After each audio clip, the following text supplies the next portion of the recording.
मिफ्ता इस्माइल साहब, ये बताइएगा, ये जो आईएमएफ के साथ मुआहदा है, ये जो स्टाफ लेवल एग्रीमेंट होना था, इसके ना होने की वजह आपको क्या लगती है? क्या तकनीकी वजह है, सियासी वजह है, या कुछ और वजह आपको समझ आती है?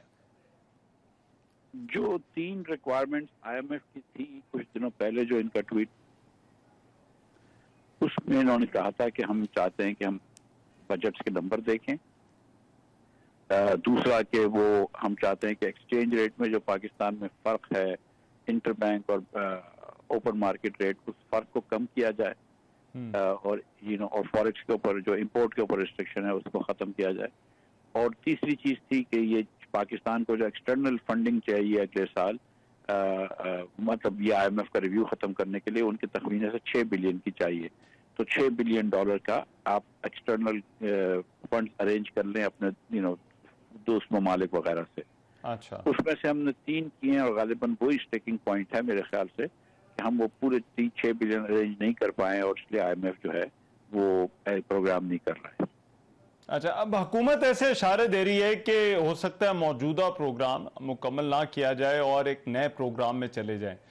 तो क्या बजट से पहले जो है वो आईएमएफ प्रोग्राम रिज्यूम करने की आपको नहीं लगता जरूरत है? देखें, ये प्रोग्राम, ये जो रिव्यू था, नवा रिव्यू, जो 9th रिव्यू था, ये जुलाई से सितंबर के क्वार्टर का था। अक्टूबर के एंड पे ये नंबर आ जाते हैं, तो नवंबर में कहीं ये मुकम्मल हो जाना चाहिए था। और कहीं एक जगह लिखा हुआ भी अखबार में है कि उस वक्त हुकूमत का अज़म भी ये था कि वो जल्दी कर लेंगे। और लेकिन उसके बाद वो हुकूमत की जो एक्सचेंज की पॉलिसी थी डार साहब की और दीगर जो चीजें हुई, उसकी वजह से कुछ ना कुछ ताखीर होती रही। और अच्छा। आईएमएफ को बड़ा ऑब्जेक्शन था। उसके बाद जब इन्होंने डॉलर को छोड़ा और डॉलर डिवैल्यू हुआ तो वो मसले खत्म हुए। फिर उसके बाद आईएमएफ ने कहा कि आपके पास जो रेवेन्यू है वो कम है, तो फिर उन्होंने मजीद टैक्स लगाए। लेकिन वो $6 बिलियन जो लाने थे वो डार साहब नहीं लेकर आ सके, तो इसलिए हम यहाँ पे खड़े हैं। अच्छा। और मगरबी ममालिक का इसमें ये ख्याल है कि जो पैसे हैं ये चीन से और जो अरब कंट्रीज है उनसे लेके आने चाहिए। वो खुद मगरबी ममालिक जो है उसमें कुछ हिस्सा नहीं ले रहे या डाल रहे। तो ये इसके हकायक हैं। इसमें थोड़ी सी जाहिर है कि मगरबी ममालिक जो है वो खुद नहीं पैसे हिस्सा डाल रहे। इसका मतलब है कि वो पाकिस्तान की जो पहले जरूरत होती थी हमको अफगानिस्तान के जहाद के दौरान, और अफगानिस्तान में जो वॉर थी उसके दौरान, वो उनको अब जरूरत पाकिस्तान की नहीं रही है। और एक चाइना और अमेरिका की भी कशीद की है जिसके तहत वो चाह रहे हैं कि चाइना पैसे डाले। लेकिन चाइना ये कह रहा है कि जो एग्जिस्टिंग पैसे हैं हम उसको रीरोल कर देंगे, लेकिन नए पैसे जो है वो डालना हमारे लिए मुमकिन नहीं। तो पाकिस्तान अगर इस आईएमएफ प्रोग्राम में नहीं रहता या इसको मुकम्मल नहीं करता तो बजट पर आपके ख्याल में क्या फर्क पड़ेगा? नहीं, बजट से पर से तो कोई फर्क नहीं पड़ता है। बजट तो आप दें, आईएमएफ हो या ना हो, ऑब्वियसली आप अगर उस टाइप का बजट दे देते हैं जो कि जिसकी आईएमएफ के प्रोग्राम की जो पैरामीटर्स हैं उससे बाहर हो, तो फिर वो आईएमएफ की जो आपका प्रोग्राम है रिवाइव करना वो मजीद मुश्किल हो जाता है। लेकिन अगर आप आईएमएफ के प्रोग्राम के पैरामीटर्स में बजट दे देते हैं तो फिर आप दे सकते हैं, उससे आईएमएफ का बजट से ताल्लुक नहीं। अच्छा, डार साहब ने कहा कि जो मईशत है वो ऑन ट्रैक है, लेकिन साथ ही उन्होंने कहा रिकवरी में टाइम लगेगा। जो हमारे मौजूदा हालात हैं, आपको क्या समझ आती है ये मईशत की रिकवरी में कितना टाइम जो है वो लग सकता है? देखिए, ये सारी चीजें डिपेंड करती हैं अगर हम आईएमएफ के अंदर हैं या नहीं। अच्छा। अगर आपका आईएमएफ का प्रोग्राम हो जाता है तो फिर आप कम से कम एक सिम पे आ जाते हैं और एक दुरुस्त सिम पे आ जाते हैं और फिर आहिस्ते आहिस्ते आप रिकवर करना शुरू करते हैं। जबकि मैं ये समझता हूँ कि कुछ डीप सीटेड रिफॉर्म्स चाहिए इस एग्जिस्टिंग स्ट्रक्चर के अंदर। अब रिकवरी जो है वो बहुत मुश्किल हो गई है। लेकिन अगर आईएमएफ का प्रोग्राम नहीं होता है तो फिर मैं समझता हूँ कि चीजें मजीद खराब होने का और डर है और रिकवरी जो है उसको वो थोड़ी बहुत मुश्किल हो जाएगी। अच्छा, और डार साहब ने तो आज कहा कि डिफॉल्ट की तारीखें ना दें। आपको लगता है अभी भी जिस रास्ते पर या जिस सिमत में ये मईशत हमारी चल रही है इस पर डिफॉल्ट का खतरा मौजूद है?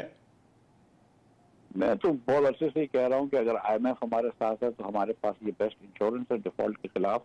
लेकिन अगर आईएमएफ साथ नहीं होगा तो फिर पाकिस्तान के लिए हम चाहे जितना इंपोर्ट रोक लें, जो भी कर लें, हाँ, हम करंट अकाउंट से सरप्लस नहीं रन कर सकते लंबे लंबे, हम ट्रेड सरप्लस से लंबे लंबे नहीं सरप्लस कर सकते। तो जो भी हम चाहें, जितनी भी हम इंडस्ट्रियल प्रोडक्शन यहाँ पे कम कर लें, 25% तो लार्ज स्केल मैन्युफैक्चरिंग कम हो चुकी है, लेकिन अगर IMF का प्रोग्राम नहीं होगा, और मुझे पता है कि हुकूमत ने और वजारत खजाना ने पूरी कोशिश की है करने के लिए, अच्छा, लेकिन अगर वो नहीं कर पाते तो वो पाकिस्तान जो है वो मुश्किल में आ जाएगा। इसमें तो कोई डाउट नहीं है, ये सिर्फ मैं नहीं कह रहा हूँ, सारे इकोनॉमिस्ट ये कहते हैं।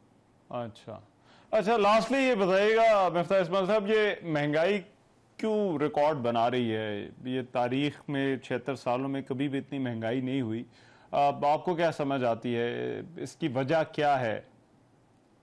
लेकिन महंगाई के 3-4 अनासर हैं। एक तो ये कि मनी सप्लाई तेजी से बढ़ी है काफी अरसे से, ये सिर्फ इस हुकूमत की बात नहीं है, पिछली हुकूमत के अंदर भी मनी सप्लाई बहुत ज्यादा बढ़ी है। अच्छा, तो उसकी वजह से एक ये हुआ है।